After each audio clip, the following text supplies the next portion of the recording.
apa yang kami sampaikan di dalam laporan kepada Komite Hak-Hak Sipil Politik PBB. Ini adalah laporan berkala yang memang biasanya masuk dalam tahap penyusunan daftar-daftar masalah yang akan dibahas di dalam sesi mereka, khususnya sesi kali ini untuk sesi yang ke-129 yang akan berlangsung bulan Juni dan bulan Juli 2020. Di dalam submission tersebut, kami menggarisbawahi sejumlah masalah hak asasi manusia. Yang pertama misalnya adalah tentang pembunuhan di luar proses hukum dan penangkapan-penangkapan sewenang-wenang, serta kejahatan di bawah hukum internasional yang melanggar hak-hak orang Papua atau hak-hak orang asli Papua. Yang kedua, saya akan juga berbicara tentang situasi kebebasan di Papua, khususnya dalam kebebasan atau kemerdekaan untuk menyatakan pendapat, atau untuk berkumpul, atau untuk berasosiasi, dan juga dalam hubungan dengan aspirasi-aspirasi yang berkaitan dengan diskriminasi rasial, penangkapan terkait insiden rasialisme di Surabaya pada tahun lalu, serta aspirasi yang berkembang di dalam sejumlah demonstrasi terkait dengan tuntutan penentuan nasib sendiri. Juga yang ketiga, saya akan bicara tentang tema hak asasi manusia lainnya yang juga masuk di dalam submission amnesty ke PBB, yaitu mengenai tahanan-tahanan politik atau dalam istilah amnesty mereka yang merupakan tahanan nurani atau prisoners of conscience. Di situ kami akan menggarisbawahi tentang hak untuk mendapatkan peradilan yang adil. Juga sedikit akan menggarisbawahi kebebasan pers atau kebebasan media dan khususnya berkaitan dengan censorship terhadap internet atau pemblokiran internet di Papua dan juga semacam kriminalisasi terhadap aktivis yang bersuara tentang Papua yang bukan orang Papua, misalnya Veronica Koman dan juga Dandi Dwi Laksono. Dan yang terakhir barangkali yang juga tidak kalah pentingnya adalah di dalam laporan tersebut kami menyebutkan situasi pengungsi di Kabupaten Duga yang hingga hari ini belum tertangani dengan baik. Setidak-tidaknya dalam catatan amnesty bersama dengan koalisi di sana ada sekitar 5.000-an para pengungsi. Nah, kurang lebih 5 hal itu yang kami garisbawahi di dalam list of issues prior to reporting for Indonesia CCPR session, gitu, semacam daftar-daftar masalah sebelum proses pelaporan untuk Indonesia dalam sesi Komite Sipil dan Politik, Hak-Hak Sipil dan Politik yang ke-129. Saya akan mulai dari yang pertama, yaitu pembunuhan di luar proses hukum. Nah, kami menggarisbawahi kembali tentang laporan penelitian yang dilakukan oleh Amnesty International pada 2018 dan kami menggarisbawahi sejumlah perkembangan pasca itu yang tampaknya tidak mengarah pada kemajuan yang positif. Dalam laporan kami digarisbawahi 95 orang menjadi korban dari pembunuhan di luar proses hukum dengan total kasus 69. Penelitian kami terfokus pada kasus-kasus yang terseleksi dari 2010 sampai 2018. Pada tahun tersebut terdapat jumlah yang berbeda-beda. Misalnya pada 2010 itu ada 6 sampai dengan 7 kasus, 6 kasus dengan 7 korban.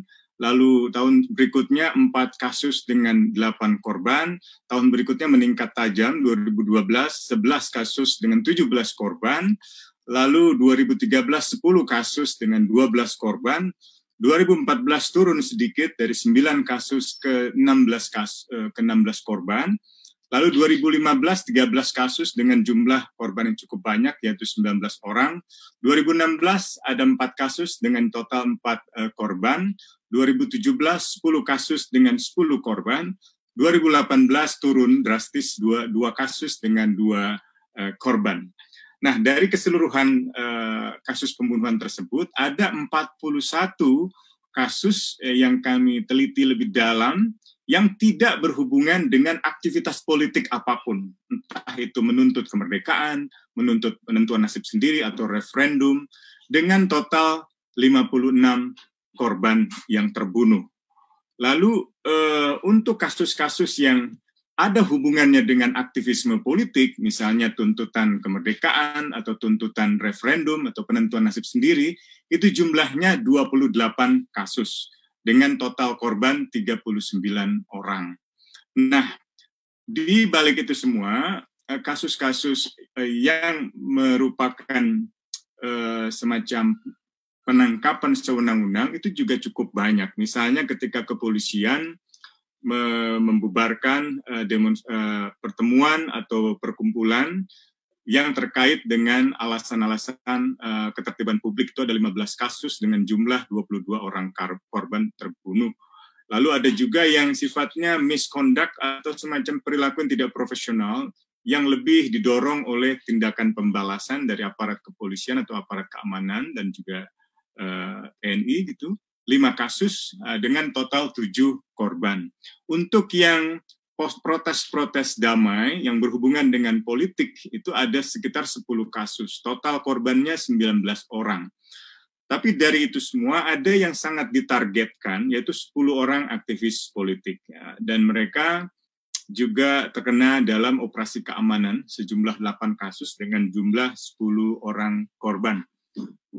Begitu pula dengan penangkapan-penangkapan yang dibawa ke proses hukum dengan status tersangka itu ada 9 kasus, lalu tewas 9 orang, dan yang lebih karena perilaku personal yang tidak profesional dari aparat, ada 12 kasus dengan jumlah korban 18 orang. Bang Usman, maaf, boleh dipercepat 22 menit lagi waktunya untuk presentasi? Wah, kalau gitu saya akan skip pembunuhan di luar proses hukum. Saya akan berpindah langsung tapi saya ingin tutup pembunuhan di luar proses hukum itu dengan mengatakan tidak ada satupun yang diselesaikan lewat pengadilan. Presiden Joko Widodo berjanji menyelesaikan kasus pembunuhan terhadap 4 orang siswa di Paniai, juga tidak terjadi. Saya akan masuk ke bagian yang kedua, yaitu insiden rasialisme di Surabaya. Dari para pelaku yang diadili, hanya pelaku-pelaku dari kalangan sipil, warga biasa maksudnya, seperti Ibu Susi dan kawan-kawan yang mendapat hukuman sangat ringan, yaitu sekitar 5, 7, sampai dengan 10 bulan. Sementara anggota TNI yang ikut dalam melakukan tindakan kebencian rasial itu tidak dihukum sama sekali. Nah, ini berbeda dengan situasi di mana para aktivis Papua yang berdemonstrasi menentang rasisme di Surabaya yang justru mendapatkan hukuman rata-rata itu belasan bulan. Bahkan kalau dia ada hubungannya dengan organisasi yang dianggap punya ekspresi politik, itu diberikan tuntutan yang cukup tinggi, misalnya 15 tahun, 17 tahun, atau 10 tahun, seperti yang hari ini kita dengar di Balikpapan. Tadi pagi saya juga sempat ikut sebagian sidangnya, meskipun kemudian di-remove, mungkin karena saya bukan peserta yang sah. Lalu ada juga tahanan politik yang tadi sudah saya singgung di awal. Totalnya yang kami pastikan itu benar-benar merupakan tahanan nurani yang harus dibebaskan adalah 44 orang. Ada juga yang 20 orang itu merupakan tahanan kota. Di Kalimantan ada 7, di Sorong ada 11, di Jayapura ada 20, di Timika ada 2, dan di Fakfak ada 23 orang. Yang berikutnya, mudah-mudahan saya akan bisa segera menutup ini, itu termasuk kasus Jakub Fabian Skripski, dari warga negara Polandia, dan juga kasus Simon Magal, yang terkena kasus makar tanpa ada bukti-bukti yang meyakinkan untuk menuduh mereka melakukan perbuatan makar. Nah, tahanan-tahanan politik ini tidak cukup mendapatkan proses peradilan yang adil gitu. Yang saya kira itu jadi keprihatinan kami dan kami sampaikan kepada PBB. Bagian berikutnya adalah pemblokiran internet. Seperti kita tahu, 2 hari lalu kita mendapat kabar yang sangat baik dari Pengadilan Tata Usaha Negara.